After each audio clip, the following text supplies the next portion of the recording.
Ini usia 3 minggu pasca treatment, sudah bisa kita lihat hasilnya. Sudah spike ya, sudah ada bakal bunganya. Ini calon bunganya udah terlihat 3 minggu pasca treatment. Dan saya akan bagikan caranya, mudah-mudahan bermanfaat. Jadi jangan lupa ditekan tombol like and tombol subscribe-nya. Kita langsung lanjut aja ke tutorialnya. Assalamualaikum warahmatullahi wabarakatuh. Selamat berjumpa kembali di Kebun Tetangga Channel. Kali ini saya mau berbagi cara membungakan anggrek cattleya atau membuat anggrek cattleya kita cepat berbunga. Nah, ini sudah kita lihat hasilnya ya. Nah, ini sebetulnya video lanjutan dari video yang sebelumnya. Nah, 3 minggu sebelumnya sudah saya treatment dan sekarang sudah kita bisa lihat hasilnya. Kita sudah bisa melihat hasilnya. Ini spike.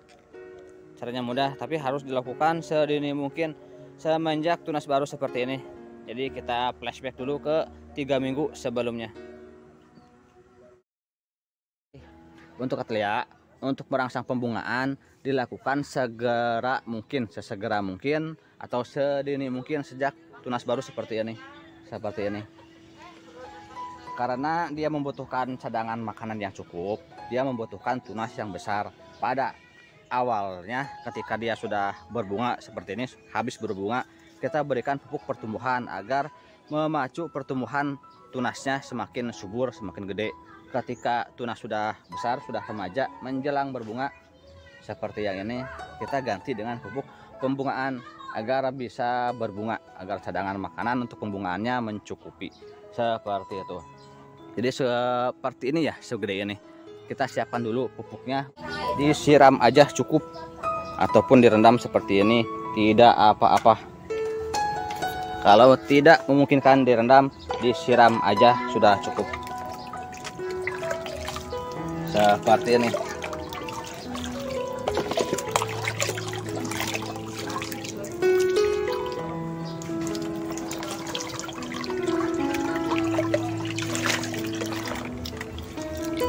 Untuk intervalnya 1 minggu sekali, interval pemupukannya dalam 1 bulan atau dalam 4 minggu 3 kali dipupuk dan 1 kali tanpa pupuk, kasih air bersih aja. Jadi jangan terus-terusan dipupuk, sesekali atau setiap 3 minggu sekali diberi air bersih untuk menetralisir pupuk dan tidak apa ya namanya, agar tidak terlalu banyak endapan kimia di sini nih di media tanam. Kemudian dipupuk lagi dan seperti itu siklusnya sampai berbunga, sampai habis bunganya. Ketika habis bunga, siram lagi pada interval berikutnya atau pada minggu berikutnya, siram dengan air bersih tanpa pupuk. Kemudian di minggu berikutnya diberi pupuk pertumbuhan sampai tunas baru sebesar ini.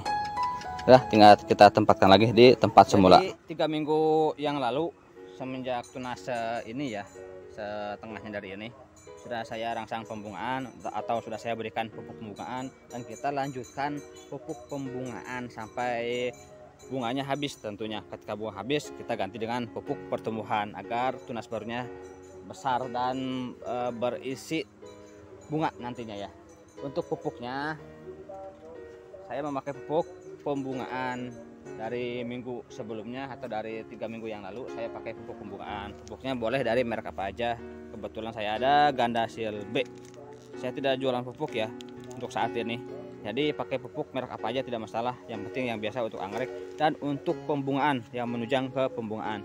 Unsur haranya ini kalium 30%, fosfor 20% dan nitrogen 6%. Jadi nitrogennya lebih sedikit, 6, 20 dan 30.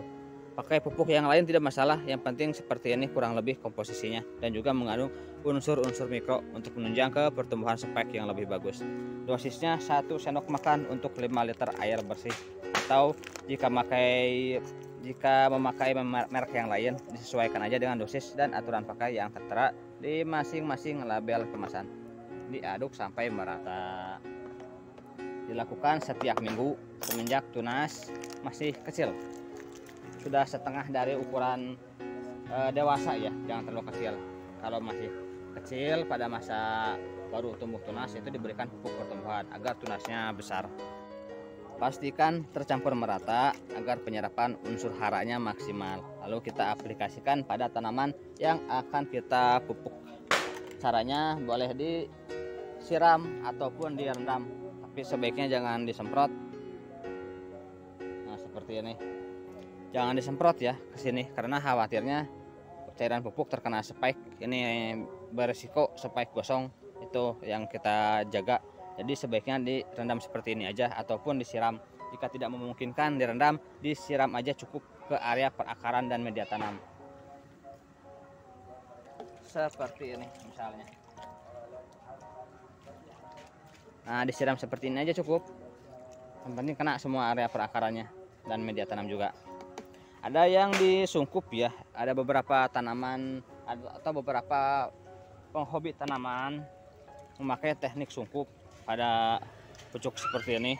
Itu tidak menyebabkan anggrek berbunga atau tidak merangsang pembungaan. Kalau menurut saya teknik sungkup itu untuk menjaga bakal spike atau calon spike ini tidak busuk. Jadi seperti itu, bila mana di tempatnya tidak sesuai dengan agroklimat anggrek yang kita tanam, dia membutuhkan cuaca yang lebih lembab, tapi di tempat ditanamnya dalam cuaca kering disukup seperti itu. Disukup dengan plastik transparan, tapi jangan sampai diikat, jangan terlalu pengap. Kalau misalkan terlalu pengap, yang ada nantinya terlalu panas dan ini bisa menyebabkan busuk bakal spike ini. Kalau anggreknya sudah adaptasi dengan lingkungan sekitar, ini tidak perlu sungkup, tidak masalah, karena sungkup itu tidak menyebabkan anggrek berbunga, hanya untuk menjaga agar bakal spike-nya tetap mulus. Jadi yang menunjang ke pembungaan tentunya dari pupuk dan juga usia tanaman dan batang tanaman. Jika tanamannya masih kecil, biarpun berusia tua sudah pernah berbunga, tapi tunas barunya kecil, itu tidak akan berbunga lur pada anggrek keti.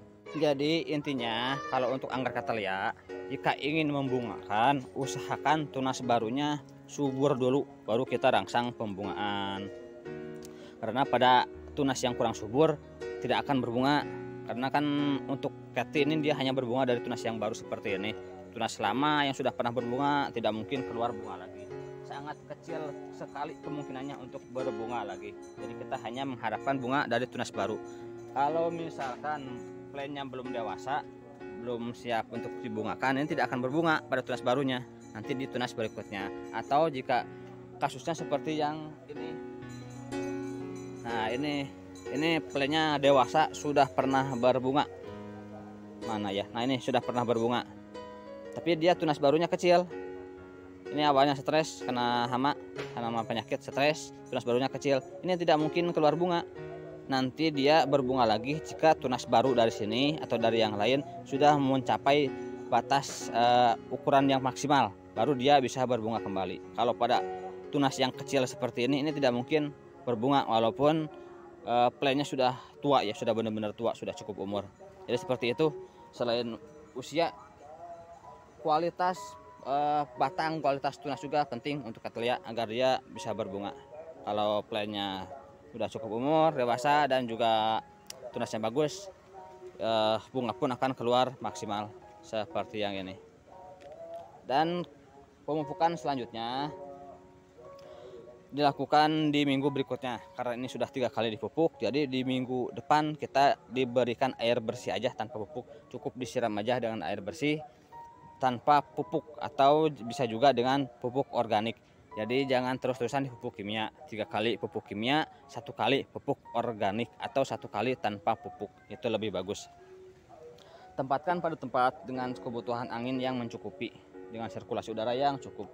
Untuk keti, dia tipenya epipit, dia membutuhkan sirkulasi udara yang bagus. Kalau kurang bagus anginnya, kurang bagus sirkulasi udaranya, ini kurang bagus perkembangannya. Selain itu kebutuhan cahaya juga penting. Cahaya berkisar 70-85%. Pulsan masih kuat, masih bisa hidup, cuman kurang bagus plannya, biasanya gosong-gosong di sininya dia. Apalagi pada pasir seperti ini rawan gosong spike-nya. Tapi secara keseluruhan ini tahan panas secara langsung, cuman kurang bagus. Pasnya di 70% sampai 85% cahaya matahari. Itu paling pas untuk pertumbuhan Cattleya. Kebetulan tempatnya berangin. Oh, bisa lihat anginnya kencang di sini. Kayaknya pertumbuhannya bisa bagus. Jadi sebelum ke pupuk, utamakan dulu agroklimat ya. Kebutuhan cahaya matahari, kelembaban, sirkulasi udara juga sangat penting untuk pertumbuhan. semua jenis anggrek, terutama anggrek jenis tipe epipit seperti ini. Sekian aja dulu sementara dari saya. Mudah-mudahan bermanfaat. Jika ada pertanyaan boleh isi di kolom komentar. Silahkan isi di kolom komentar. Semoga bermanfaat ya. Assalamualaikum warahmatullahi wabarakatuh.